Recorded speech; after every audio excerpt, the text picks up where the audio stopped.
Today, we're digging into an ancient idea that feels incredibly relevant right now. The Buddhist diagnosis for, well, the human condition itself. So let's just jump right in. You know that feeling, right? That low-level hum of dissatisfaction, the sense that something's not quite right? Well, what if that's not just random, meaningless unhappiness? What if it's actually a symptom of a condition that can be diagnosed? And what if, 2,500 years ago, someone didn't just diagnose it, but laid out a step-by-step cure? That is the wild idea we are exploring today.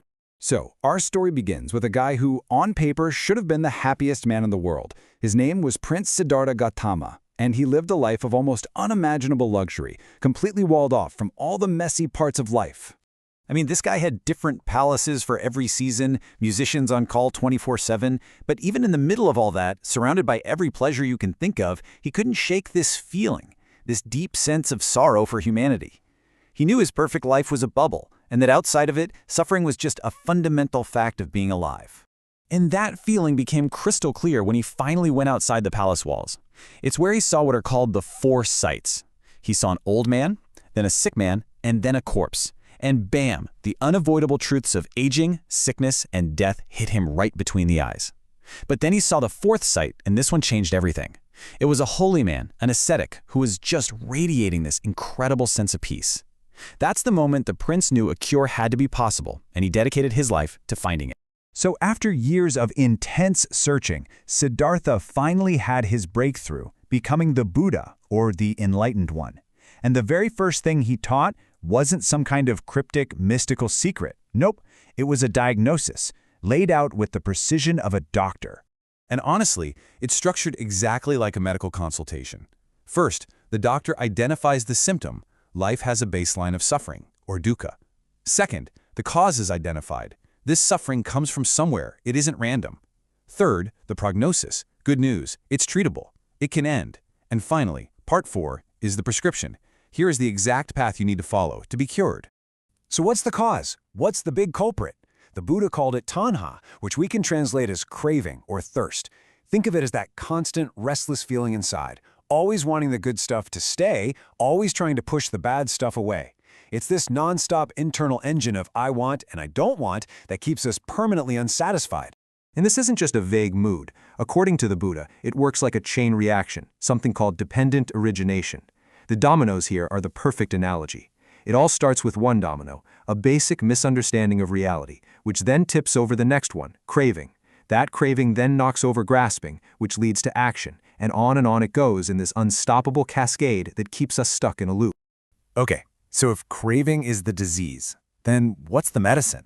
The Buddhist prescription is an incredibly practical 8-step treatment plan designed to break that domino chain. It's called the Noble Eightfold Path. And these 8 steps aren't just a random to-do list. They all fit together beautifully into 3 core areas of training. You've got ethical conduct, which is all about how you act. Then there's mental discipline, which is how you train your focus and your mind. And finally, wisdom, which is about developing a deep, clear understanding of how things really are. It's a complete system for living.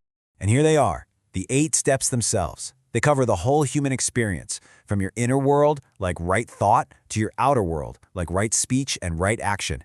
And check out right livelihood. It gets super specific, saying you should avoid making a living from things that cause harm, like the arms trade, human trafficking, or selling poison. This is a very real-world guide. And just look at how down-to-earth this prescription gets. We're not talking about abstract philosophy you can only practice on a mountaintop. The teachings spell out practical advice for day-to-day life, even getting into the details of a marriage, reciprocal duties based on respect and faithfulness. It's all about putting these ideas into practice, right where you are. All right, so being a good person and training your mind, that's all part of the treatment plan. But the real, powerful, active ingredient in this cure, that's wisdom. It's about fundamentally changing the way you see everything. Which of course leads to an even deeper question. We know craving causes suffering. But what causes the craving in the first place? Why are we all seemingly hardwired to be so thirsty all the time? Well, the diagnosis points to a massive misunderstanding of reality. On the left, you've got appearance. This is our default setting. We see a world of solid, separate things and a solid, separate me at the center of it all. But on the right, you have reality as Buddhism sees it. Nothing is truly separate. Everything is interconnected. Everything is always changing, and everything is empty of that solid, independent existence we think it has. Now, the important thing here is that this isn't some dogma you're just supposed to blindly believe. As the Dalai Lama says here, the whole point is to approach it with a curious skepticism. You're meant to be a scientist of your own experience, to analyze it, question it, and see for yourself if it's true. So what's the payoff? What actually happens when this cure starts to work? What's the result of really seeing the world as this deeply interconnected web instead of just a bunch of separate pieces? The outcome is genuine compassion. It just naturally arises. Because when you truly see that the hard line between me and you isn't as real as you thought, you get it. You realize that everyone is in the same boat, wanting happiness and trying to avoid pain just like you. And that feeling, that concern, it just naturally extends to everyone. Friends, strangers, even enemies. And this isn't just a fluffy, feel-good emotion.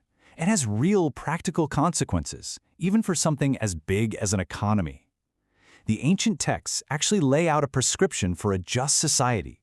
A wise leader doesn't end poverty with punishment, but with economic support, giving farmers what they need to grow food, traders capital to do business, and paying people a proper living wage. A compassionate mind leads to a compassionate world. So all of this leaves us with a pretty provocative question to chew on. If the root of so much of our anxiety, our conflict, our dissatisfaction is just a fundamental misreading of reality, what could we be capable of as individuals and as a society if we started to see things clearly?